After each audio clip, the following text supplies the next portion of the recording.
আমি কিন্তু এখন দাঁড়িয়ে আছি জিরাট স্টেশন পাড়া সার্বজনীন দুর্গাপুজোর সামনে। এটা কিন্তু এই বছরের ৫৬তম বছরের পুজো প্যান্ডেল, যেটি হচ্ছে একদম জলের উপর। আমার পেছনেই দেখতে পাচ্ছ কতটা সুন্দর লাগছে। ২০২৪-এ তাদের নিবেদন এই বছর হচ্ছে কিন্তু দিল্লির লোটাস টেম্পল। এটা খুবই সুন্দর হবে জলের উপরে, যেহেতু লোটাস টেম্পলটা, পদ্মফুল তো জলের মধ্যেই থাকে। তো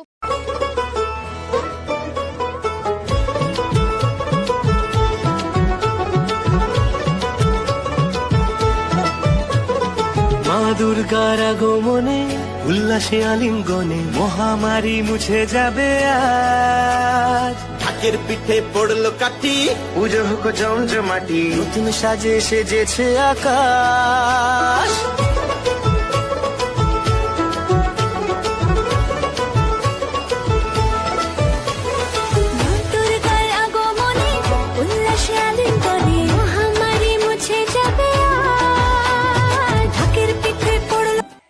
আরো ছোট একটি প্যান্ডেল দেখতে পেলাম, যেটা কিনা হচ্ছে জিরাট কলোনি বাজার সার্বজনীন দুর্গাপুজো কমিটি। এখানে কিন্তু কাল্পনিক একটি প্যান্ডেল তৈরি হচ্ছে, যেই ধরনের প্যান্ডেলটা, এটা ৭৩তম বছরের কিন্তু এই বছরের নিবেদন। পরবর্তী পুজো প্যান্ডেল কিন্তু চলে এলাম জিরাট আদি বারোয়ারি দুর্গা উৎসবে। এটা কিন্তু হচ্ছে জিরাটের হাই স্কুল মাঠে এই পূজাটা হচ্ছে, বিশাল বড় একটি মাঠ। তো এই বছরের বিশেষ আকর্ষণ ২০২৪-এ দুবাইয়ের কাতারের মুন টাওয়ার। তো দেখতে পাচ্ছ মুন শেপটা কিন্তু অলরেডি প্যান্ডেলে হয়ে গেছে কাজ এখানে।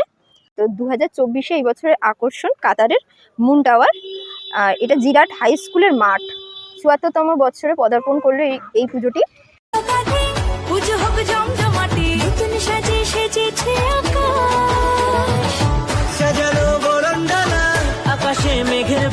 পরবর্তী প্যান্ডেল আমরা চলে এসেছি কিন্তু কালিয়াগড় পূর্বপাড়া সার্বজনীন দুর্গাপুজো কমিটির পূজা প্যান্ডেলের কাছাকাছি। ৫৯তম বছর এটা। এখানে হচ্ছে বিশেষ আকর্ষণ মায়ানমারের বৌদ্ধ মন্দির। এই হলো প্যান্ডেলটা, দেখতে পাচ্ছ। দেখো খুব সুন্দর কিন্তু প্যান্ডেলটা এখানে তৈরি হচ্ছে। আর সব থেকে বিশেষ আকর্ষণ আমার কাছে যেটা লাগলো, সেটা কিন্তু একদম দুটো পুকুরের মাঝখানে কিন্তু এই প্যান্ডেলটা প্রিপারেশন করা হচ্ছে। দেখতে পাচ্ছ পুরো দুটো পুকুরের মাঝখানে, দুই পাশে দুটো পুকুর রয়েছে। আর এই হলো ভেতরের অংশ, তোমাদের দেখাচ্ছি। এইখানটায়, এই সামনেটায় কিন্তু মাতৃ প্রতিমা থাকছে। তো দেখতেই পেলে দুই পাশে কিন্তু দুটো পুকুর রয়েছে, বিশাল বড় বড়। তো তার মাঝখানে এই ছোট্ট একটা জায়গার মধ্যে খুব সুন্দর একটা কিন্তু প্যান্ডেল প্রিপারেশন হচ্ছে। চলছে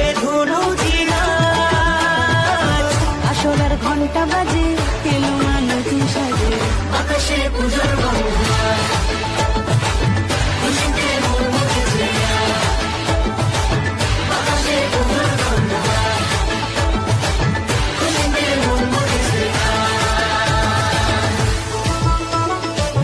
চলে এলাম বলাগড় হুগলির সবুজ সংঘের একদম কাছে।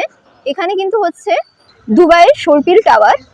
তো দেখতে পাচ্ছ কতটা উচ্চতা, ১২০ ফুট মতো উচ্চতা এই টাওয়ারের। আর চওড়া হচ্ছে কিন্তু ৭০ ফুট মতো। এর সামনে কিন্তু মার্কেট রয়েছে, দেখতে পাচ্ছ মার্কেট কিন্তু অলরেডি বসে গেছে মার্কেট। তো দেখতে পাচ্ছি এখানে কিন্তু অনেক উচ্চতা এবং বাঁশের খেলা, যেটা কিন্তু অলরেডি দুবাইয়ে তৈরি হয়ে পারেনি যেই টাওয়ার, সেই টাওয়ার কিন্তু বাঙালিরা বাঁশ দিয়ে কিন্তু তৈরি করে দিচ্ছে অনেক আগেই। তো পুরো মানে মাথা উঁচু করে দেখতে হচ্ছে, এতটাই কিন্তু উচ্চতা এই প্যান্ডেলটার। তো আমি এবার আস্তে আস্তে ভেতরের দিকে ঢুকবো। তো ঢুকে দেখাচ্ছি ভেতরের কতটা কাজ কি এগোলো। সেটা কিন্তু একটা মার্কেট, একদম মার্কেটের একদম রাস্তার ধারে, মেন রোড পাশেই রয়েছে। মেন রোডের একদম ধারে কিন্তু এই পূজাটা হচ্ছে।